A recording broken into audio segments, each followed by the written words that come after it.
नमस्कार दोस्तों, हमारे प्रोग्राम वुमेन वेडनेसडे में आप सभी का स्वागत है। आज हम बात करेंगे डॉक्टर मंजीत कौर बल जी से। तो आइए चर्चा करते हैं उन्हीं से। मैम, आपका बहुत बहुत स्वागत है हमारे प्रोग्राम में। जी, सबसे पहले तो आप अपनी जर्नी बताइए मैम, कैसे शुरुआत किया आपने?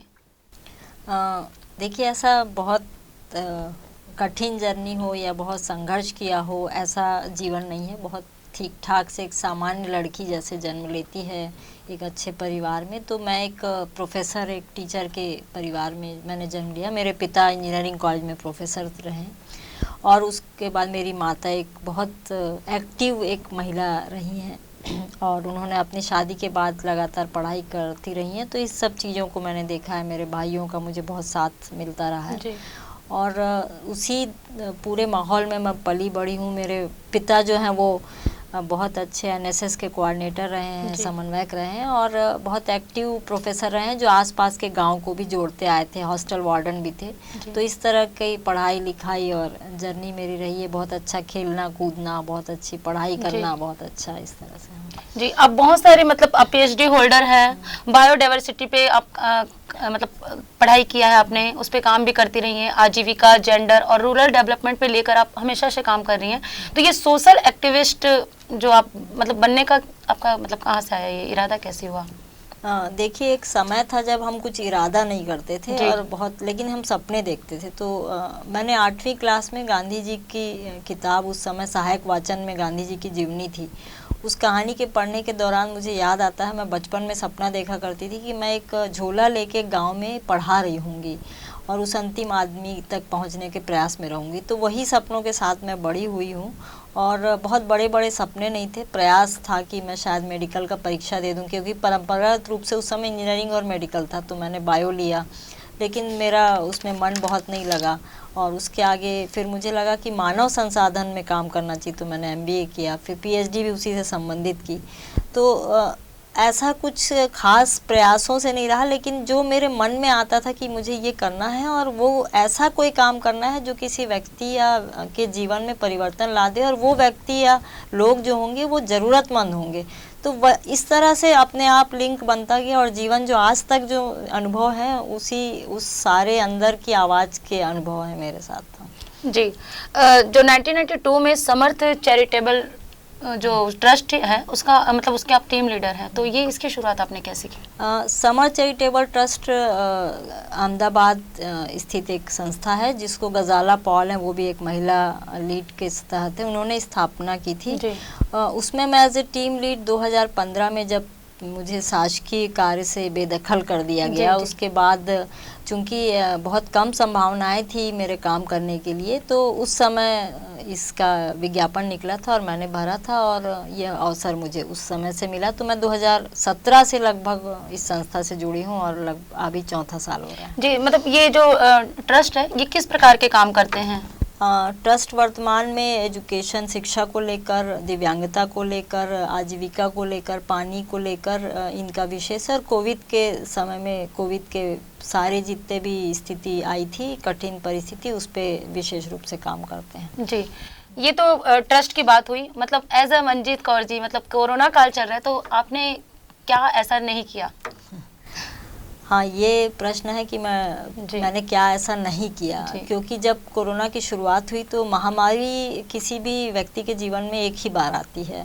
जब हम अपने माता पिता से पूछते हो तो उन्होंने चर्चा किया हैजा का बताया था। तो जब महामारी घोषित हुई तो मेरे मन में भी सवाल उठा कि महामारी जब आती है, मतलब जो भी समाज सेवी या सामाजिक संस्थाएं होती हैं उनको मैदान में आना चाहिए ज़रूरतमंदों को देखने के लिए। ये अलग तरह की महामारी थी, बहुत सारी निर्णय लगातार गलत हुए थे। उसमें एक लॉकडाउन एक था जिसमें हमने उन अंतिम आदमी के बारे में नहीं सोचा जो रोज़ कमाता है रोज़ खाता है।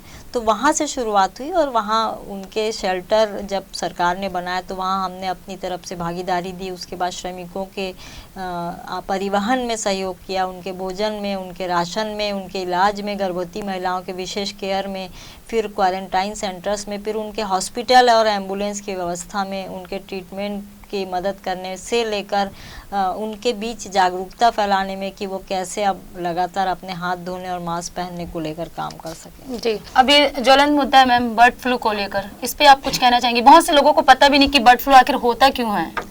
देखिए बर्ड फ्लू होगा, कई और भी होंगे, जैसे कोविड आया है, पता नहीं कितने करोड़ वायरस आके चले गए। इन सब के पीछे की मंशा समझ लीजिए, जितना हम प्रकृति को असंतुलित करते जाएंगे, हम जितना आर्टिफिशियल जिंदगी की ओर बढ़ेंगे, उतना ये चीज़ें आएंगी। बर्ड फ्लू एक छोटा सा बहाना होगा। जैसे ही बर्ड फ्लू आता है, हमारी सारी जो नकारात्मक दृष्टिकोण है वो चिड़ियों के प्रति हो जाती है। कई कौवे मारे जा रहे हैं, कई और पक्षी मारे जा रहे हैं। तो ये वायरस अटैक होगा। आपको अभी भी इन सब की तरफ ध्यान देने के बजाय आपको प्रकृति संरक्षण में ध्यान देना होगा, जिससे अधिक से अधिक वैरायटी हो, विभिन्नता हो प्रकृति में, जिससे वायरस शरीर में हमारे ना आके उन स्पीसीज के माध्यम से जिएंगे।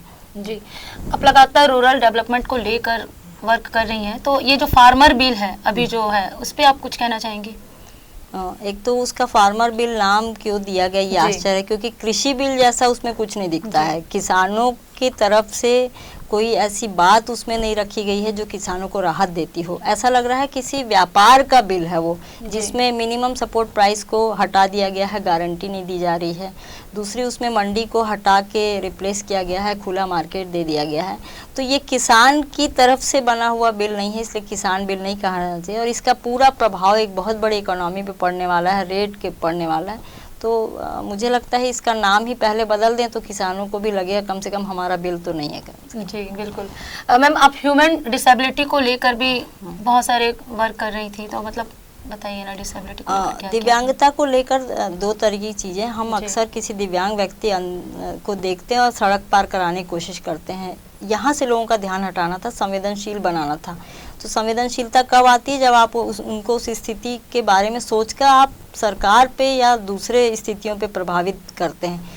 एक है कि दिव्यांगता का मतलब है शरीर से कमज़ोर होने से कोई भी चीज़ें कमी नहीं हो सकती, बाधक नहीं हो सकती, लेकिन बाधाएं हम उनको दे रहे हैं।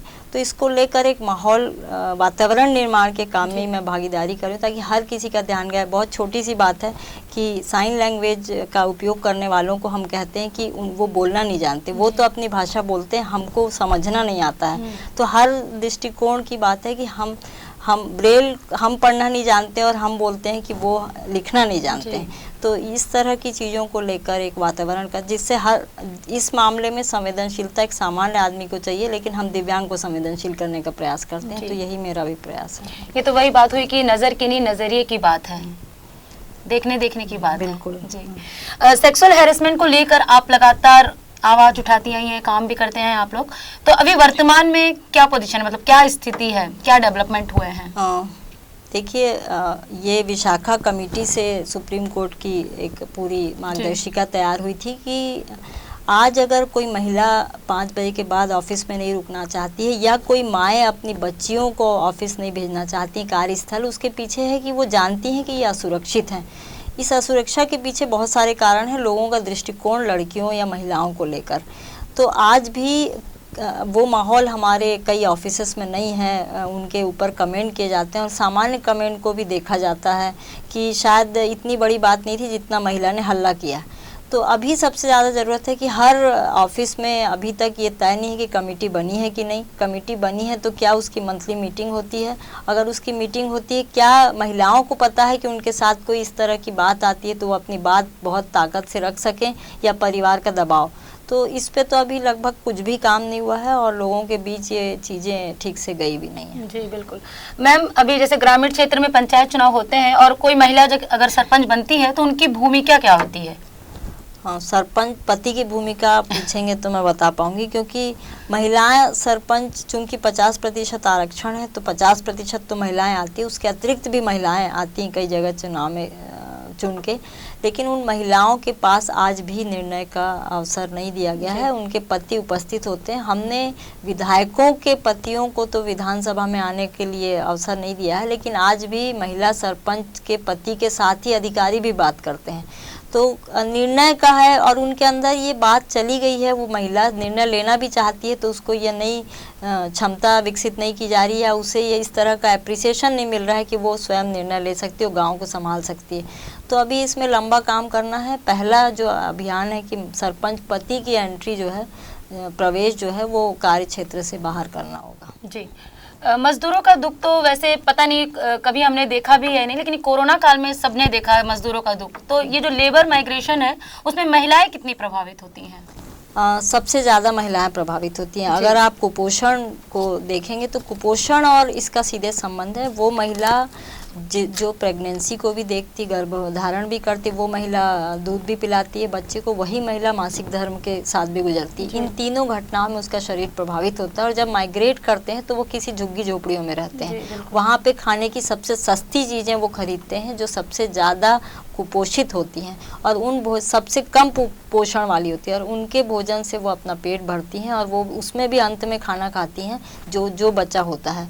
और उस स्थिति में जो बच्चे पैदा होते हैं और जो उसका खुद का श्वास गिरता है, उसके बाद उसे अनिवार्यतः काम में जाना होता है। और उसका काम का भी आप देखेंगे कि मिस्त्री जो है वो कौशल का काम करता है, उसका पति, और वो रेजा की तरह सामान उठाती है। काम का भार भी उसके ऊपर है, खाने का पोषणता भी कमी है, और सारे उसके शारीरिक बदलाव भी उसे झेल रहे हैं। तो सबसे ज़्यादा प्रभावित माइग्रेशन में, आप माइग्रेशन के दौरान भी आपको ये खबरें मिली होंगी कि वो पैदल चल रही थी, कितनों के मासिक धर्म की स्थिति आई, कितनों के बच्चे रास्ते में पैदा हो गए, कितनों को ठीक से भोजन नहीं मिला, गर्भवती मतलब किसी के स्वास्थ्य जाँच नहीं हुई। तो ये हर बार का दर्द है ये तो। जी बिल्कुल। मैम, आप पीएचडी होल्डर हैं ह्यूमन रिसोर्स में, तो हम जानना चाहेंगे ये फेमिनिज्म क्या है? उस पीएचडी से तो फेमिनिज्म का सीधे सीधे रिश्ता नहीं है, लेकिन फेमिनिज्म एक बाजार में एक फेमिनिज्म चलता है कि उनको वो अधिकार मिल जाए, वो पूर्ण रूप से वो सब करने में सक्षम हो जाए जो ये लड़के करते हैं। तो मेरी नज़र में लड़कों से या पुरुषों से कोई प्रतियोगिता फेमिनिज्म नहीं है। और फेमिनिज्म मतलब वो हर अवसर जहाँ पे मेरा मन कहता है वो मुझे अवसर मिले और उस अवसर से सकारात्मक बदलाव कर सकूं, मेरे अंदर निर्णय लेने की क्षमता हो। अगर मैं और मेरा भाई हैं तो मेरे माता पिता की संपत्ति को बराबर का अधिकार मिले, दोनों को बराबर अवसर मिले, तो कहीं मेरा प्रतियोगिता नहीं है पुरुष के साथ। वो फेमिनिज्म की मैं नहीं समझती हूँ। मुझे लगता है मुझे अधिक से अधिक जैसा मैं अवसर चाहती हूँ समान मिले, और जहाँ मुझे निर्णय लेने की ज़रूरत हो मैं निर्णय लेने में सक्षम बनूँ। इन दो ही चीज़ों पे मैं फेमिनिज्म की बात करती हूँ। आप सोशल एक्टिविस्ट हैं, आप लगातार लोगों के बीच में जाके काम करते हैं, तो ऐसा कौन सा दुख आपको मतलब प्रभावित करता है उनकी, और मतलब कि आप जुड़ती हैं उनसे? एक मानव और मानव मतलब मनुष्य और मनुष्य का संबंध है पूरी प्रकृति में, शायद हम देख नहीं पाते हैं। तो जुड़ाव बना हुआ है, उस जुड़ाव को देखने की बात है। तो एक तो मैं कहूँ मैं सोशल एक्टिविस्ट बना दी गई हूँ धीरे धीरे। मेरी बहुत बचपन से शुरुआत लोगों के साथ बहुत बातचीत करने के शौक़, उनको समझने के शौक़, उनके अंदर वो क्षमता विकास का शौक़ था। तो जब लोगों के बीच जाती हूँ तो एक जो मुझमें सबसे कमी लोगों को लगती है, हम कोई सामान दे के लोगों को खड़ा करना चाहते हैं। सरकारों की सारी योजनाएं सामग्रियों से है, लेकिन अगर उनकी क्षमता विकास कर दिए जाए तो वो अपने आप वो अपना सामान ले लेंगे, वो अपनी गाड़ी ले लेंगे, अपने मोबाइल ले लेंगे, अपने अनुसार घर बना लेंगे। तो मैं जब लोगों के बीच जाती हूँ तो बस वही मेरी नज़र रहती है कि इस व्यक्ति को कैसे खड़ा किया जाए कि वो व्यक्ति, और वो जो खड़ा करने की प्रक्रिया मुझे उससे जोड़ती जाती है, और उसी जुड़ाव के कारण मेरा एक से दूसरे, दूसरे से तीसरे व्यक्ति की समझ भी बढ़ती जा रही है। जी, आप वी पीपल टीम के साथ वर्क करती हैं, अभी आपके साथ मतलब कितने लोग जुड़ के वर्क कर रहे हैं? ये गिनना बहुत मुश्किल है, लेकिन वी द पीपल एक टीम, वॉलंटियर की टीम के रूप में युवाओं की एक टीम करीब आई थी कोरोना काल में, और वो लगभग 20-22 लोग थे, और आज लगभग 1000 लोग ऐसे हैं जो समर्थ और वी द पीपल के वॉलंटियर्स हैं, और 1000 लोग पूरे छत्तीसगढ़ में डेडिकेटेड होकर काम कर रहे हैं। जी बिल्कुल। मैम, आप रूरल डेवलपमेंट में भी वर्क लगातार करती आई हैं, तो ऐसी क्या चीज़ें जो और अभी भी बदलने की ज़रूरत है? सबसे प्रमुख चीज़ें हैं, गाँव को हमने उस दृष्टि से देखा ही नहीं जिस दृष्टि से गाँव को गाँव को हम अपनी दृष्टि से देखते हैं। तो सबसे पहले तो गाँव वालों के साथ बैठ के गाँव की दृष्टि को, गाँव का प्लान होना चाहिए।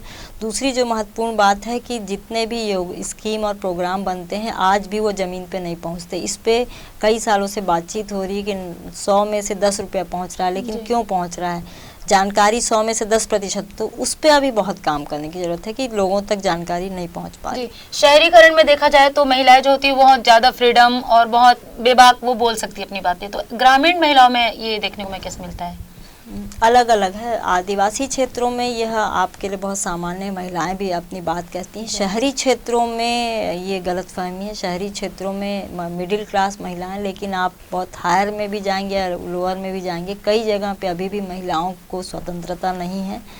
उनको सजा धजा के गुड़िया बनाने का एक परंपरा चली हुई है। आज भी वो अपनी बात कहने में, अपना निर्णय लेने में सक्षम नहीं है। जी, बहुत सारे ऐसे एनजीओज बनते हैं महिलाओं के लिए, मतलब उनके डेवलपमेंट के लिए वर्क करते, तो कुछ कहना चाहेंगी आप?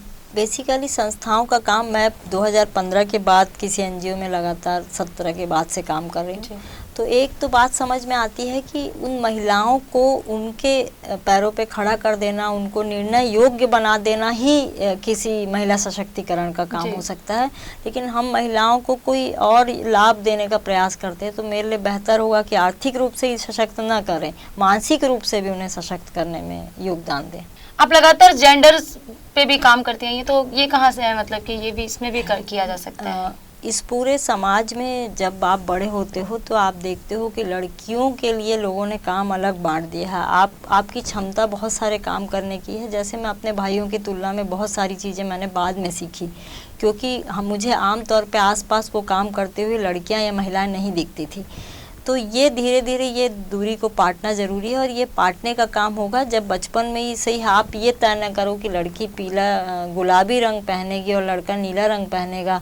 ये निर्णय जब बाजार और आप लेने लगते हो कि लड़की ऐसे ड्रेस पहनेगी, लड़का ये करेगा, इन निर्णयों से हटकर उनकी कौशलता और ज्ञान को बराबर रूप में बांटने का आप प्रयास करेंगे तो शायद इस जेंडर के भेदभाव को आप दूर कर पाएंगे। अन्यथा हम ही पैदा कर रहे हैं वो जेंडर, और उसका सबसे दुष्परिणाम ये हो रहा है कि वो लड़का जो अपना खाना बनाने में भी सक्षम नहीं होता, और लड़की जो शायद बहुत अच्छी एक संस्था चलाती है वो वहाँ तक नहीं पहुँच पाती है। तो दोनों ही इस अंतर्द्वंद में फ्रस्ट्रेटेड रहते हैं, क्योंकि उन्हें वो चीज़ नहीं मिलती जिसको वो कर सकते हैं। तो इस भेदभाव को दूर करने के अभी बहुत काम करने की ज़रूरत है। जी, कुछ संदेश देना चाहेंगी मैम? एक बहुत महत्वपूर्ण बात है जो जेंडर को लेकर भी मैं कहती हूँ कि जिस दिन आप किसी महिला को देखते हैं या किसी लड़की को देखते हैं या आपके घर में कोई बच्ची पैदा होती है, और उस दिन से आप उसको एज ए व्यक्ति के रूप में देखना शुरू करें। ये मेरा लगातार चलने वाला मुहिम है।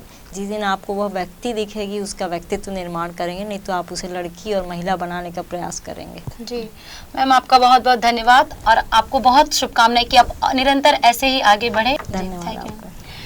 तो दोस्तों, हमने अपने वुमेन वेडनेसडे प्रोग्राम में आज बात की डॉक्टर मंजीत कौर बलजी से, जिन्होंने बताया कि भेदभाव या जो सोच है हमारी उसको हावी नहीं होने देना चाहिए, समानता जरूरी है।